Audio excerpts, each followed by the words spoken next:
히브리서 13장 신약성경 369쪽 히브리서 13장 369쪽 14절부터 21절까지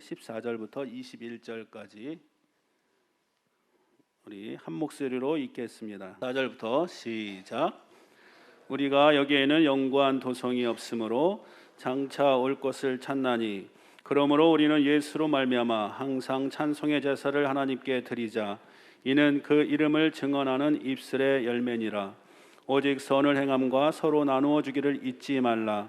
하나님은 이 같은 제사를 기뻐하시느니라. 너희를 인도하는 자들에게 순종하고 복종하라. 그들은 너희 영혼을 위하여 경성하기를 자신들이 청산할 자인 것 같이 하느니라.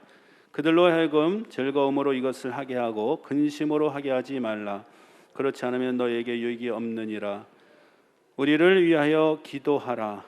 우리가 모든 일에 선하게 행하려 함으로 우리에게 선한 양심이 있는 줄을 확신하노니 내가 더 속히 너에게 돌아가기 위하여 너희가 기도하기를 더욱 원하노라.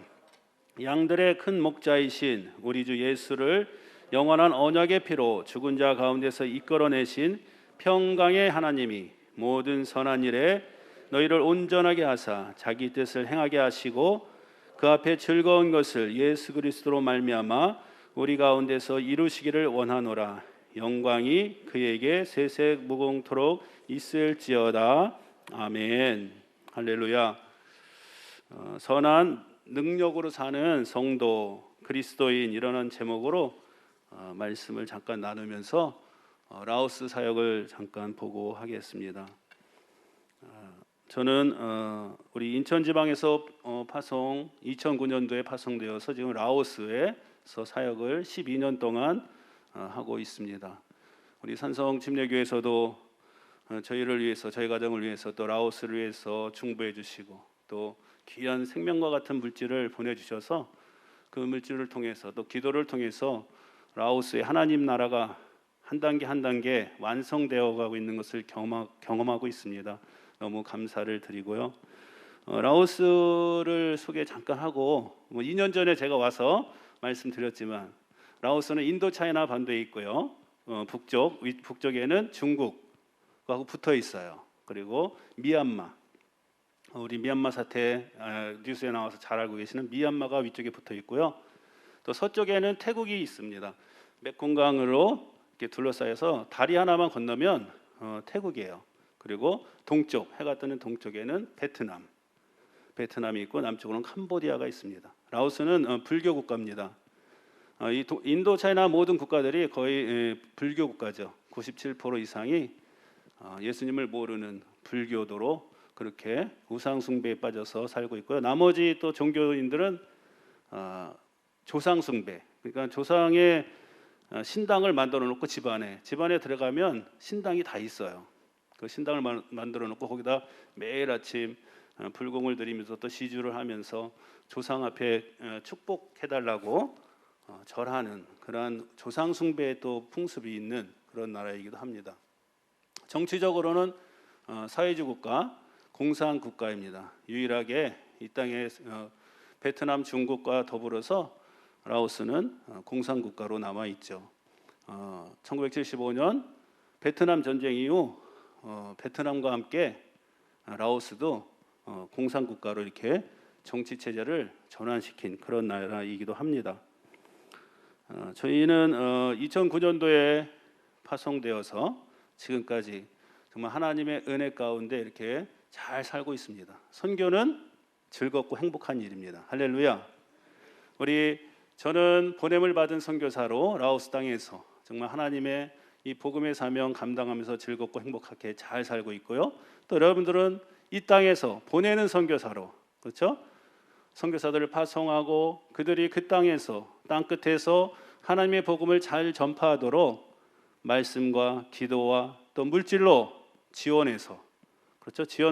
후방에서 지원함으로 인해서 저희들이 그래서 사역을 잘 하고 있는 것입니다. 그래서 보내는 선교사, 보냄을 받은 선교사가 함께 사역을 하고 있는 것이죠.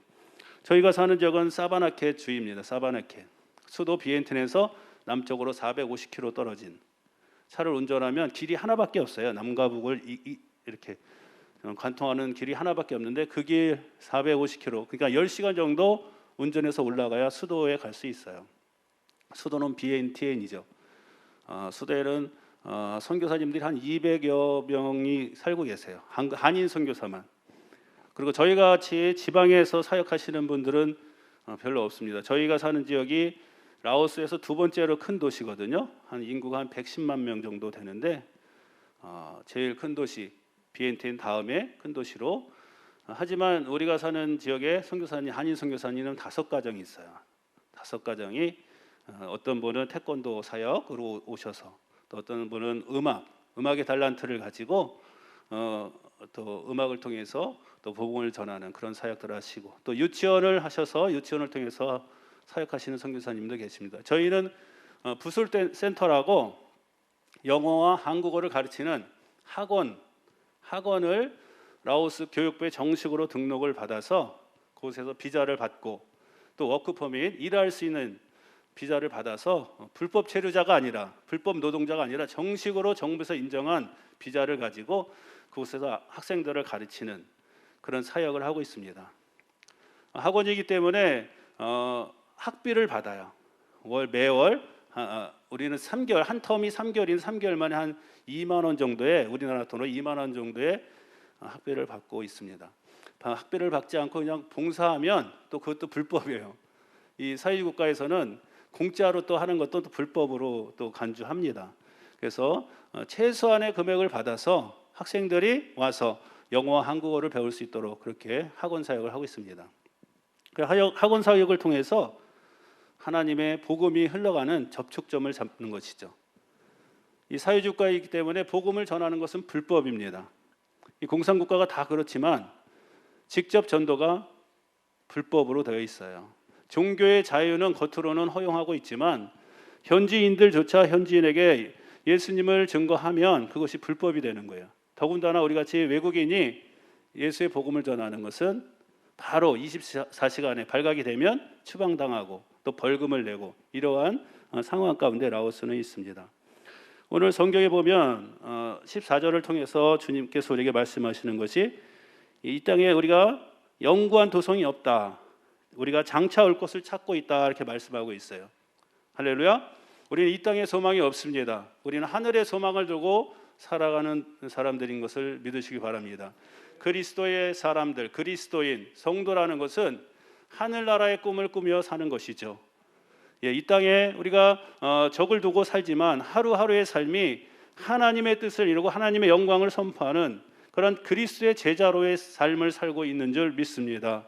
그래서 이 땅에 우리는 소망이 없고 하늘의 소망을 두고 살아가는 존재. 또 15절에 보면 그러므로 우리는 예수로 말미암아 항상 찬송의 제사를 하나님께 드리자. 이는 그 이름을 증언하는 입술의 열매니라. 아멘. 라오스는 공산국가이기 때문에 예배가 불법입니다. 그래서 저희는 예배할 수 없어요. 공식적으로 예배 이렇게 교회 모여서 마음껏 오늘 정말 찬양을 통해서 은혜를 많이 받았는데, 하나님을 나의 입술 통해서 찬양한다는 것이 불법이라는 것이죠. 이렇게 함께 공동체가 모여서, 지체들이 모여서 이 공동의 제사, 공동의 하나님께 올려드리는 예배가 얼마나 감사한 것인지. 할렐루야. 이 코로나 시즌에 여러분들이 모이는 것이 힘들고 어렵지만 그래도 우리 산성침례교회 많은 우리 권사님, 또 우리 집사님들, 우리 형제 자매들 함께 예배드리는 것이 얼마나 감사한 일인지요. 할렐루야. 네, 라오스에는 그럴 수가 없습니다. 저희들이 12년 동안 살면서 마음껏 찬양하고 예배하는 삶을 살지 못하는 것이 참으로 힘들고 어려운 문제예요. 하지만 저희 가정은 날마다 새벽마다 4시에 일어나서 하나님 앞에 나아갑니다. 하나님께 찬송의 제사, 주의 이름을 선포하고 그 땅 라오스 가운데 우상 숭배로 빠져 죽어 있는 영혼들을 살려달라고 하나님께 부르짖으며 나아갑니다. 우리가 4시부터 한 6시까지 찬양과 기도로 또 말씀으로 하나님께 나아가고, 그리고 다시 저와 아내는 메콩강 주변을 1시간 동안 땅밟기를 합니다. 그리고 그날 하루하루 살아가는 동안에 하나님께서 예비하신 영혼들을 저에게 붙여달라고 기도하며, 또 그들의 우상 숭배를 대신해서 중보하며 회개하며 하나님 이들의 죄악을 용서하여 주십시오. 그 기도 제목 잡고 12년 동안 지금까지 날마다 그렇게 살아왔습니다. 예배할 수 없는 그 땅에서 예배자로 산다는 것이 이렇게 감격스럽고 기쁨인 것을 하나님은 그 시간을 통해서 우리를 위로하여 주시고 또 라오스 땅에서 하루하루를 감당해 나가면서 살 수 있도록 도와주셨는 줄 믿습니다. 아멘. 여러분들이 힘든 이 시대에 정말 예배자로서 승리하시길 주님의 이름으로 축복을 드립니다. 위드 코로나라고 얘기하죠. 하지만 우리는 위드 지저스, 24시간 주님과 동행하는 삶을 통해서 날마다 하나님의 기쁨이 되는 여러분의 삶이 되기를 주님의 이름으로 축복을 드립니다. 하나님은 저와 여러분을 이 땅에서 마지막 사명, 복음의 사명을 감당케 하시고 또한 어떻게 해요? 내 이웃을 내 몸과 같이 사랑하라는 이 지상 대명령을 주셨어요. 하나님을 사랑하고 이웃을 사랑하는 것, 그것이 복음 전파고 또 우리가 허락하신 이 복음을 증거하는 그 사명인 줄로 믿습니다. 그러기 위해서는 우리가 우리의 이웃에게 다가가야 돼요. 그렇죠? 그런데 뭐 거리두기, 여기 성전에도 이렇게 써 있는데 거리두기 2m, 그렇죠? 만날 수 없고 함께할 수 없는 것이 안타깝습니다. 그래도 우리는 예수 그리스도의 사람들, 성도이기 때문에 전화로, 그렇죠? 전화로 격려하고 위로하고 또 우리의 가까이 있는 나의 땅끝, 나의 가족과 나의 이웃들에게 또 만날 수 있는 이웃들이 있잖아요. 가족들은 만날 수 있잖아요. 아직도 복음을 알지 못한 그들에게 하나님의 복음을 전하는 증인으로서의 삶을 날마다 살아내기를 주님의 이름으로 축복을 드립니다. 아멘. 하나님을 가까이 하는 것이 우리에게 복이다. 성경 우리에게 말씀하고 있어요. 하나님을 가까이 예배하고 하나님을 찬양하는 것이 우리에게 축복된 일이라는 것입니다. 또한 여러분 곁에 있는 우리 목자들 또 목사님들을 가까이 하십시오. 목자들을 통해서 목사님들을 통해서 주시는 하나님의 은혜가 있어요. 그래서 늘 주님과 동행하며 또 목사님과 동행하며 또 나의 목자들과 함께 동행하면서 하나님의 은혜를 누리시는 여러분 되시길 주님의 이름으로 축복을 드립니다. 저희들이 특별히 또 하는 사역들이 있는데 그것은 나누고 섬기는 사역이에요. 오늘 16절의 말씀을 보면 이렇게 기록하고 있습니다. 오직 선을 행함과 서로 나누어 주기를 잊지 말라. 하나님은 이 같은 제사를 기뻐하느니라. 나누고 베풀고 섬기는 삶 또한 하나님을 기쁘시게 하는 예배라는 것입니다. 그것이 하나님을 기쁘시게 하는 제사다 이렇게 말씀하고 있어요. 그러니까 이웃을 내 몸같이 사랑하라는 주님의 말씀에 따라 우리가 순종하며 사는 것, 그것이 복음의 증인으로 사는 길이라는 것입니다. 할렐루야. 사도행전 2장 40절 이하에 보면 초대교회의 모습이 나오잖아요. 하나님 앞에 나아가서 성전에 모여서 이렇게 지체들이 함께 예배드리고 저 말씀이 강단에 선포되고 뜨겁게 기도하고 그러니까 성령이 임하는 그런 놀라운 역사들이 있었습니다. 은혜 받고 그들이 교회에만 있었던 것이 아니라 은혜 받고 어떻게 해요? 세상 가운데 흩어지는 교회로 또 그들이 살아갔죠. 세상 속에 파고 들어가서 그들이 이웃을 섬기는 자로 살아갔다고 사도행전 2장 40절 이하는 증거하고 있어요. 자기의 것을 자기의 것이라 주장하지 않고 이웃의 필요를 따라서 나누었다 이렇게 말씀하고 그 이에 보면 그 이후에 날마다 구원받는 이들이 더해갔다 이렇게 말씀하고 있어요. 할렐루야. 우리가 예배자로의 삶을 살고 또 나아가서 세상 가운데 선한 능력을 가진 그 그리스도의 능력을 가지고 예수의 이름을 가지고 세상 가운데 흩어져서 하나님께서 부어준 여러분의 물질과 여러분에게 허락하신 달란트를 통해서 섬길 때에 그들이 예수 믿지 않은 그들이 주 앞에 돌아와 회개하고 주님의 백성, 자녀로 변화되는 놀라운 역사들이 있었다 성경은 말씀하고 있어요. 할렐루야. 그래서 저희들도 그 말씀에 따라서 라오스에 있는 영혼들을 어떻게 하면 섬길 수 있을까? 그래서 구제사역, 국렬사역을 하고 있어요. 그래서 한국에서 보내주시는 헌옷까지들 한국에 오니까 저희들이 지금 입는 옷들도 다 우리 주변에서 이렇게 나누어 주신 거를 입고 있어요. 정말 옷이 깨끗하고 그런데 깨끗하고 아직도 입을만 한데 어떻게 마음의 색깔이 마음에 안 들거나 사이즈가 안 맞거나 또 시대가 이렇게 지나서 뭐 이렇게 안 맞아서 이렇게 버리는 경우가 많이 있다라고 말씀하시더라고요. 이제 그런 것들을 모아서 보내주시면 우리 모습에 왔지만 학생들 신발도 안 신고 있잖아요. 옷들도 아주 낡은 옷, 구멍 뚫린 그런 옷 입고 있어요. 또 시골에 가면 옷도 안 입고 그렇게 사는 우리 라오스 영혼들이 있습니다. 그들에게 그것을 나누어 줄 때 그들이 그 우리의 사랑을 받고 그들의 마음의 문을 열어요. 그것이 복음이 들어갈 수 있는 기회가 된다는 것이죠. 이러한 국률 사역을 저희들이 하고 있습니다.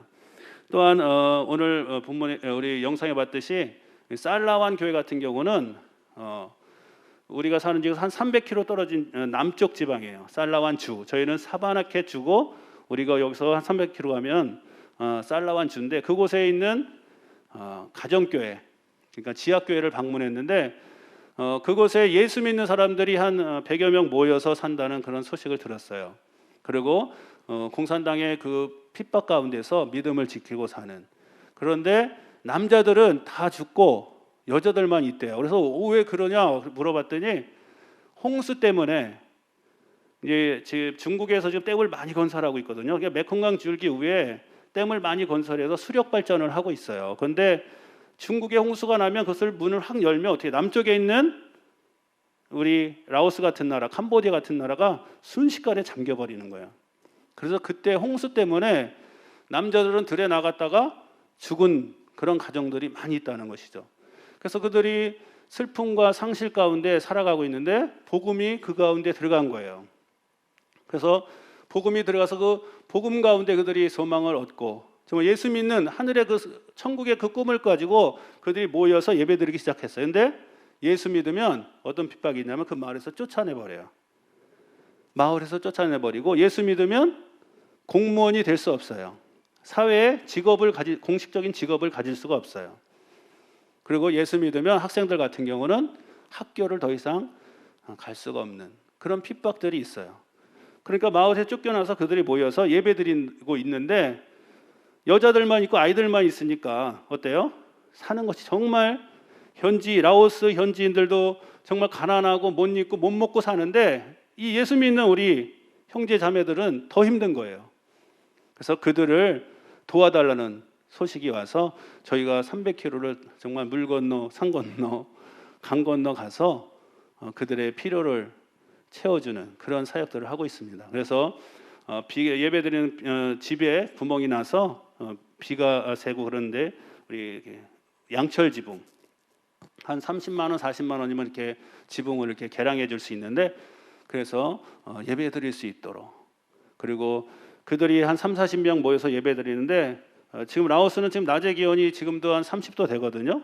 그냥 1년 내내 30도에서 40도 되는 날씨예요. 그런데 이런 양철 지붕에서 예배드리면 그 열기가 더 뜨거워요.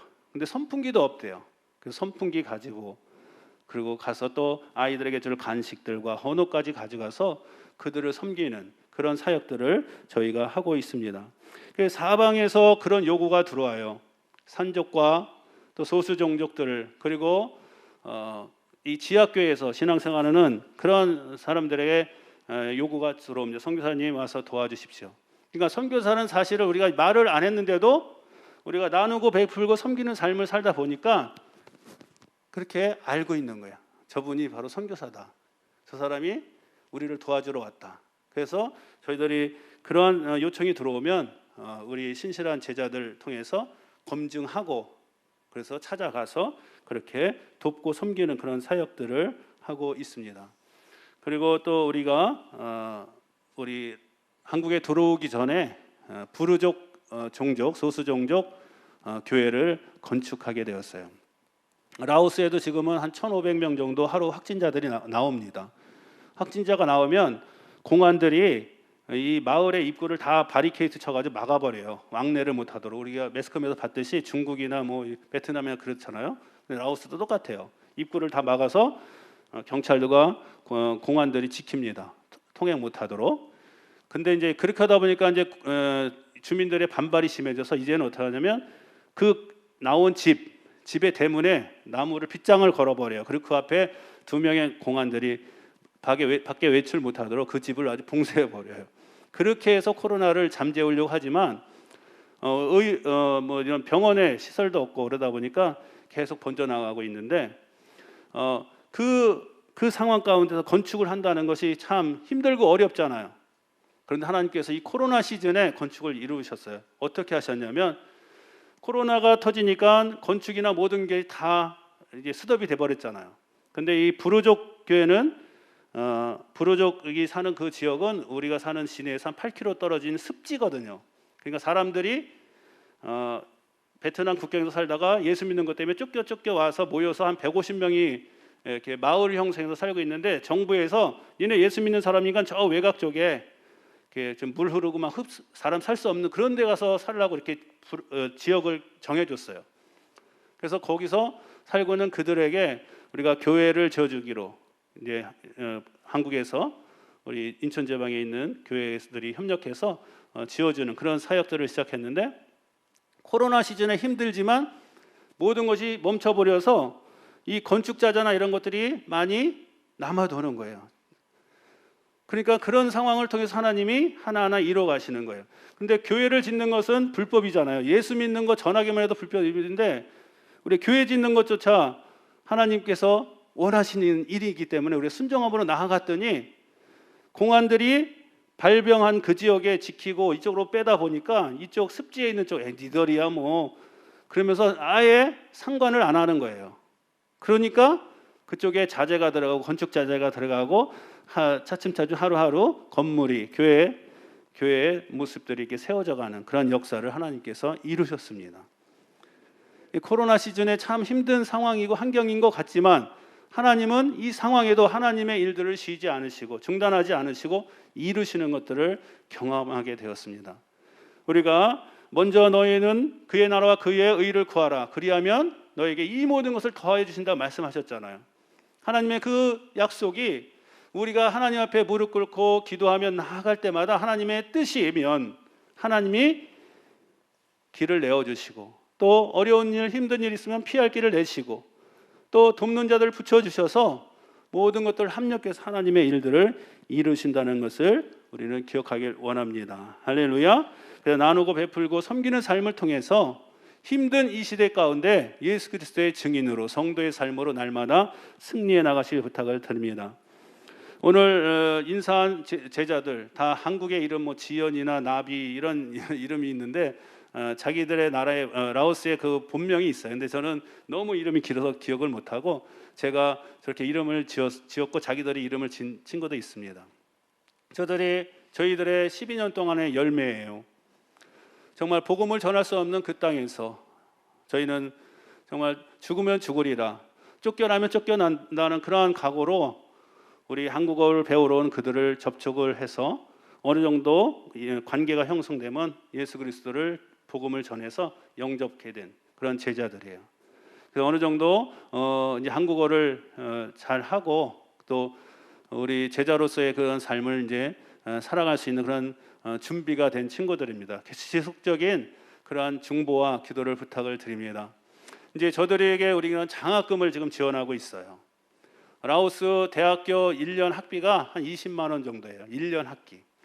그리고 라오스의 대학을 졸업하면 평균 임금이 얼마냐면 한 15만 원, 우리나라 돈은 15만 원 정도 돼요. 보기에 적은 돈 같지만 그들에게는 큰 돈이라는 것이죠. 그래서 우리 성도들의 자녀들이 그 돈이 없어서 대학을 포기하는 경우도 있고 대학 진학을 포기하는 경우도 있고 또 그 돈이 없어서 자기의 꿈을 이루지 못하는 그래서 내일에 대한 꿈을 잃어버리고 사는 존재들로 우리 젊은이들이 그렇게 살고 있는데 여러분들이 보내주신 그 물질이 저들을 이렇게 대학에 보내고 이제 저들이 영적인 지도자 아니면 하나님의 사람으로서 그리스도의 제자로서 지금 성장해 나가고 있고 또 저 중에는 경찰의 자녀도 있고요. 세관 공무원의 자녀도 있고 남편 같은 경우는 엄마가 의사예요. 의사의 자녀도 있고 그 지역 사회에서도 엘리트 자녀들이거든요. 엘리트의 그런 신분을 가진 사람들의 자녀들이에요. 저들이 예수 그리스도를 중심에 마음에 영접하고 그들이 예수 그리스도의 제자로서 사회에 이제 영향력을 끼치는 세대로 세워져 나가고 있다는 것이죠. 이제 졸업하면 그들이 경찰은 경찰을 세습해요. 그리고 의사는 또 의사 자녀로서의 그런 자격이 주어지면 그대로 세습이 돼요. 그런 사회인데 공산사회는 그런데 저들이 동일하게 그런 세대에 들어가서 이제는 공산당 그런 정치와 사상을 가지고 사는 것이 아니라 예수 그리스도의 사랑을 가지고 하나님의 긍휼의 마음을 가지고 영혼을 구원하는 일꾼으로 그들이 사회 지도자로 영적 지도자로 세워진다는 것을 기억하시고 저들이 온전히 그리스도의 제자로 설 수 있도록 지금 어린아이 같은 신앙이죠. 점점 우리가 말씀을 공부하고 함께 기도하고 예배하는 그러한 모습을 통해서 더 성장해서 라오스의 지도자로 세워질 수 있도록 여러분들이 기도해 주시길 부탁을 드립니다. 오늘 마지막으로 그 라오스 말로 인사한 제자는 뚝다라는 친구예요. 뚝다라는 제자는 고전에 윗기라는 제자, 우리가 복음을 전했을 때 예수를 영접했어요. 근데 너무 기쁘니까 이제 예수님이라는 분이 있는데 그분이 나의 모든 죄를 용서해 주시고 나를 위해서 천국을 예비해 주시고 정말 그 예수님을 나는 이제 살기로 결단했어. 그리고 집에 가서 언니에게 얘기를 한 거예요. 근데 어떻게 해요? 안 돼. 딱 한마디지 안 돼. 우리는 불교 집안이고 우리는 날마다 가서 이렇게 축복을 빌어야 되는데 너가 예수 믿으면 그 예수 귀신이 우리를 망하게 한다. 그래서 안 돼. 핍박이 시작된 거예요. 근데 그 친구가 우리 인천에 있는 우리 단기팀, 교회에서 단기팀이 우리 인천 지방의 단기팀이 와서 청년들이 영어로 복음을 전했어요. 그래서 복음을 맛을 조금 봤죠. 그때 태국에서 연락이 온 거예요. 태국에 있는 선교사님이 캠프를 한다는 거예요. 영어 캠프. 그러니까 이 친구는 우리 제자는 프랑스어를 전공했어요. 그래서 영어도 유창하게 잘하고 불어도 아주 유창하게 잘해요. 인재예요. 그러니까 더 공부하고 싶고 외국인이 그런 캠프를 한다니까 태국으로 넘어간 거예요. 태국은 민주국가이기 때문에 복음이 마음껏 전할 수 있거든요. 그래서 그 캠프가 무슨 캠프예요? 우리가 말하면 수련회. 그렇죠. 선교사님이 하는 거는 수련회잖아. 영어 캠프지만 그 내용은 수련회잖아요. 그러니까 복음을 전하는 일. 그래서 거기서 집회를 통해서 수련회를 통해서 완전히 예수 그리스도를 영접하는 그런 사건이 일어났습니다. 할렐루야. 그래서 다시 돌아와서 선생님, 제가 진정 예수 그리스도를 예수님을 만났어요. 이제 저도 예수님 믿기로 했습니다. 이제 선생님 옆에서 제가 선생님이 하시는 일들을 함께 돕겠습니다. 그래서 지금은 우리 풋솔센터의 영어 교사로 함께 일하고 있고요. 저희가 현지 초등학교에 나가서 영어와 한국어를 가르치는 그런 봉사를 통해서 접촉점을 찾는 그런 일들을 하고 있는데 자기가 솔선수범해서 함께 그 사역에 앞장서서 나가서 자기 후배들을 가르치는 그런 일들까지도 함께 하고 있습니다. 할렐루야. 한 영혼이 주님 앞에 돌아오니까 이러한 일들이 위대한 하나님의 역사들이 진행되어 가고 있는 것입니다. 할렐루야. 작은 열매인 것 같지만 그 열매를 통해서 라오스가 주님의 나라로 변화될 줄로 믿습니다. 참으로 우리 산성침례교회 우리 성도님들 또 목사님 이렇게 라오스를 위해서 후원해 주시고 또 기도해 주시고 정말 그 땅의 모든 영혼들이 주님을 알아갈 수 있도록 함께 선교에 동참해 주셔서 너무 감사를 드립니다. 저희 시간이 없는데 잠깐 1분만 더 하겠습니다. 저희들이 지금 제과제빵 기술을 배우고 있거든요. 이 코로나 시대에 참 힘들잖아요. 한국도 경제가 지금 바닥을 치고 있는데 라오스는 더 힘들어요. 대학을 졸업해도 직장을 구하기 힘든 그 상황이었는데 코로나 때문에 더 그런 직장도 다 잃어버리고 정말 일할 수 없는 그 땅. 근데 산족들과 소수 종족들은 더 힘들어요. 일거리가 없으니까 먹을 것까지가 없어요. 그래서 하나님께서 우리 한국에 10월 말에 들어와서 건강검진 때문에 들어왔거든요. 근데 하나님께서 말씀하신 거예요. 너희들이 이 코로나 시대에 잠잠히 있을 것이 아니라 그들의 영혼들을 살리고 육신을 살릴 수 있는 그런 일들을 말씀하신 그것이 제과제빵을 배우라는 사인이었어요. 감리교 목사님을 제가 친구가 있는데 잠깐 만났는데 그런 데를 있다라는 거예요. 근데 저희는 그런 데 관심이 없었거든요. 이 늦은 나이에 무슨 제과제빵을 배워서 뭐 하겠나 했는데 하나님께서 그 목사님 만나고 나서 계속 말씀하시는 거예요. 그들을 가서 섬길 수 있는, 그들을 살릴 수 있는 것은 육신을 살리고 영혼을 살리는 것은 그 길이다 말씀하셔서 저희들이 지금은 하루에 8시간씩 제과제빵을 배우고 있습니다. 그래서 그걸 가지고 이제 현지 산족들 또 소수 종족들을 찾아가는 그 사역을 이제 시작할 것입니다. 코로나 때문에 우리 센터의 문도 닫혔고 학교들의 문이 닫혀서 올 수 없지만 이제 빵이라는 도구를 가지고 이제 나가는 그래서 찾아가는 그런 사역들을 이제 이룰 것입니다. 그래서 우리 예수 믿는 제자들도 마땅한 직업이 졸업해도 직업이 없지만 이제 빵을 통해서 자립할 수 있도록 그런 기술도 전수해주고, 그래서 그들이 교회에 물질을 또 헌금함으로 해서 교회가 든든히 세워가는 그런 주체로 세워질 것이고, 또한 소수종족과 산족들을 복음화시키는 도구로 이 빵 만드는, 과자 만드는 이 기술이 귀하게 쓰임 받을 줄 기대하고 저희는 지금 배우고 있습니다. 잘 배워서 이제 빨리 라오스로 들어갈 수 있도록 저희들이 2월 달쯤이면 이제 계획해서 이제 들어가려고 했는데 이게 쉽지 않더라고요. 그래서 지금 계속 날마다 나가서 배우고 있는데, 속히 습득해서 또 라오스 가서 그것을 오픈해서 산족과 또 소수종족 섬기는 사역, 복음화시키는 사역, 그리고 우리 제자들을 자립시키는 사역에 쓰임받는 도구가 될 수 있도록 저희들이 지금 하고 있는 사역을 해서 기도해 주시길 부탁을 드립니다. 아멘. 잠깐 기도하겠습니다. 할렐루야. 하나님 감사합니다. 부족하고 연약하지만 하나님께서 저희를 들어 사용하여 주셔서 하나님을 예배하는 예배자로 살게 하시고, 또한 하나님께서 말씀하신 이 복음의 사명, 영혼을 구하는 귀한 사역들을 우리에게 말씀하여 주시니 감사합니다. 성도 한 분 한 분을 축복합니다. 성도 한 분 한 분을 통해서 이 땅에 죽어있는 영혼, 열방에 죽어있는 영혼들이 살아나고 날마다 구원받는 영혼들이 더해가는 놀라운 역사를 이루어 주옵소서. 그래서 하나님의 나라가 이 땅에 이루어지는 것을 우리가 속히 보게 하여 주시고, 주님의 영광을 우리가 몸입어 하루하루 승리의 삶을 이뤄나가는 우리의 모든 성도들 될 수 있도록 축복하여 주옵소서. 감사드렸고 예수님의 이름으로 축복하며 기도합니다. 아멘.